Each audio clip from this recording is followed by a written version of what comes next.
Salut les amis, coucou le petit loup. Alors vous voudrez bien m'excuser pour ma voix.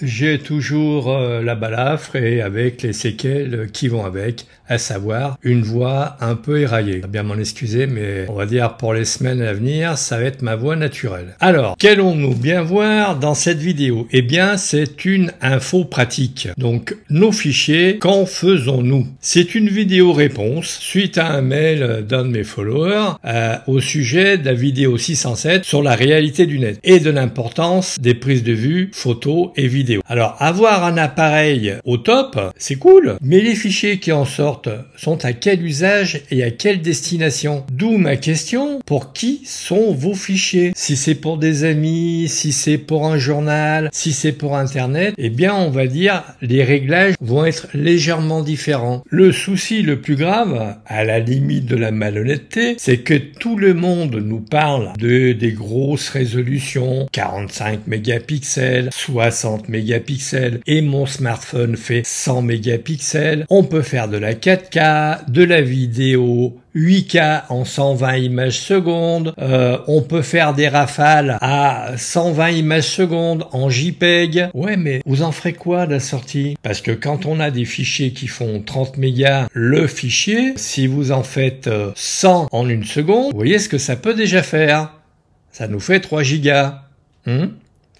Après, il faut les trier aussi. Je vous pose la question sur vos fichiers pour savoir quelle destination vous les avez destinés. Parce que faire croire aux gens qu'ils pourront faire de la 8K et en profiter, alors qu'il n'y a aucun support en 8K, merci l'Europe, on se demande pourquoi on fait tant de publicité sur la 8K. Déjà, la 4K, quand j'envoie des fichiers 4K sur YouTube, ils ne sont pas publiés en 4K. Donc, mais bon, comme moi j'ai réglé mon boîtier en 4K, je vais continuer. Je vais pas passer en 1080 parce que YouTube nous l'a fait à la retourne. Mais bon, en gros, il y a 3 types de photographes. On va dire donc avec 3 réglages de base différents. Il y a le pro, alors celui qui gagne de l'argent avec ou pas, parce qu'on peut très bien être amateur mais être considéré comme un pro compte tenu de notre pratique, l'amateur éclairé et le béotien, pur et dur. Alors il peut y avoir des entre-deux, mais en gros, je compte 3 catégories de façon schématique. Le pro, qui gagne des sous ou pas avec, et vous verrez pourquoi je dis ça, parce que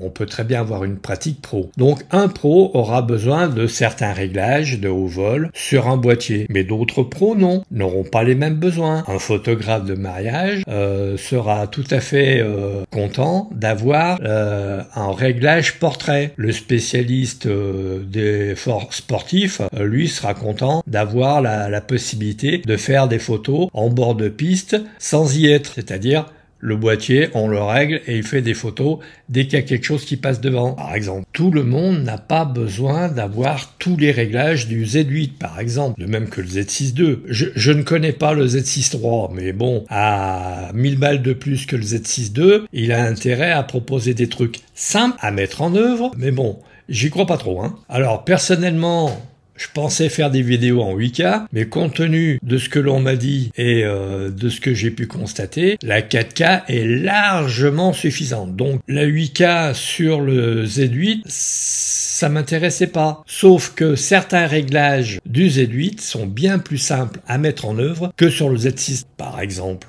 la facilité de mise en œuvre est super importante, car si vous ne savez pas utiliser votre boîtier, il ne vous sert à rien d'avoir des trucs super sophistiqués. Pour tout vous dire, j'utilise mon Z8 en format 24-36 25,6 mégapixels. Fichier qui suffit amplement pour faire des tirages papier en 2 mètres par 1. Donc vous imaginez les 45 mégas, ce que ça peut faire. Je n'en ai strictement pas l'utilité. Faire des photos en autonomie non plus. Je veux dire que ça servira très peu de photographes. C'est comme le 32 millième. Le 32 millième, qui a eu besoin d'aller au-delà du 8 millième? Je vous pose la question. Il y a des choses sympas qu'il me faudra expérimenter sur le Z8, telles que le portrait et l'amélioration de la teinte des peaux, etc., etc. Mais là, ce sont que de petits plus par rapport au réglage de l'autofocus, par exemple, qui sur le Z8 est bien plus simple que sur le Z6 II. Vous laissez pas séduire produire par des choses dont vous n'avez pas besoin. La 8K, vous n'en avez pas besoin. Les 60 mégapixels non plus. Ça peut intéresser qui? Les publicitaires? Ouais. Effectivement, puisqu'ils font des affiches avec les fichiers. Mais il y a combien de photographes publicitaires ici?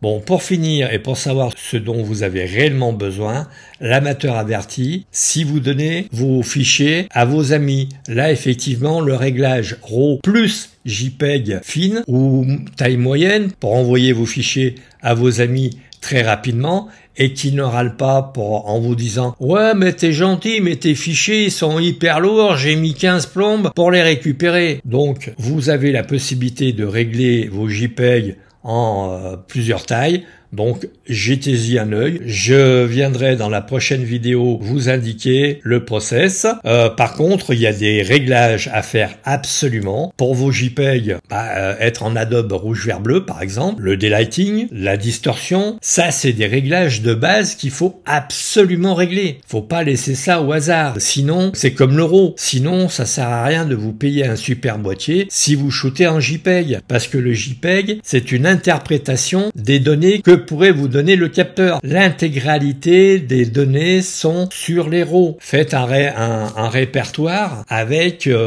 la date et puis RAW et JPEG par exemple. Comme ça, vous n'êtes pas embêté par les JPEG mélangés avec vos RAW. Sinon, vous faites triage par type et vous avez tous les RAW et tous les JPEG qui sont ensemble. Le béotien, lui, il se fera des répertoires peut-être thématiques et puis rouler jeunesse. Un pro ou un amateur éclairé fera par date. Parce qu'à un moment donné, ouais, tu te rappelles la sortie qu'on avait fait le 3 mai. Le 3 mai, vous regardez, crac, 5 minutes après, vous êtes sur le bon répertoire et vous pouvez donner les fichiers à vos amis. C'est ce que je fais. Alors, les autres réglages sur les boîtiers peut-être qu'il y a sur le Z6 III ne sont pas essentiels. C'est même peut-être presque de l'esbrouf. Au mieux, c'est comme une participation au concours Lépine. Vous savez, pour savoir quelle est la meilleure trouvaille de l'année.